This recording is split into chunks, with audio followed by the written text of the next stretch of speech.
మీ యొక్క శ్రేష్ఠ జీవితం అనేది ఎంతో సంతోషంగా సాగాలి. మరి మీరు ఈరోజు సహృదయ అనాథ వృద్ధాశ్రమంలో సేద తీరుతూ ఉన్నారు. ఇక్కడ రావడానికి కారణం ఏంటి? ఏం లేదు, నువ్వు ఏం సంపాదించినా మాకు ఏమి ఇచ్చినామని చెప్పి అనవసరంగా నన్ను తీసుకొని రోడ్డు మీద ఇడిచిపెట్టిపోయిండు, నువ్వు ఎటన్నా వెళ్ళిపోమని. నేను ఆ బాధతోటి ఈ వృద్ధాశ్రమం ఈ ఆశ్రమంకి వచ్చి చేరినాను. సహృదయ వృద్ధాశ్రమంలోకి వచ్చి చేరిన వాళ్ళు నన్ను గౌరవంగా చూసుకుంటున్నారు. వాళ్ళకింత బుగ్గడ అన్నం పెడుతున్నారు. ఇది కన్న తండ్రి వారే అయిన్లు. కాబట్టి ఈరోజు కొడుకులకు గౌరవం ఇచ్చుడు చాలా తక్కువైంది తండ్రులు. కాబట్టి అలాంటి వాళ్ళు ఉన్నా ఒకటే లేకున్నా ఒకటే. కాబట్టి దయచేసి ఎప్పటి నుంచి అయినా కూడా తండ్రి ఏమిచ్చింటనేది కాదు, జన్మనిచ్చుడే గొప్పతనం. కాబట్టి దయచేసి తండ్రుల్ని గౌరవించుడు నేర్చుకోవాలి.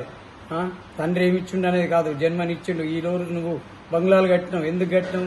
తండ్రి కడుపులో పుట్టినందుకే బంగ్లాలు కట్టి పేరు ప్రఖ్యాతలు గాంచుతావు.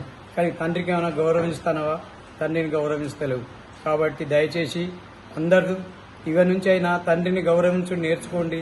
తండ్రికి ఇంత బుక్కెడ ఏమంత పెద్ద పక్వన్నాలు కోరతలేడు, ఇంత బుక్కెడ అన్నం పెడితే చాలు అనే తృప్తిగా ఉంటాడు.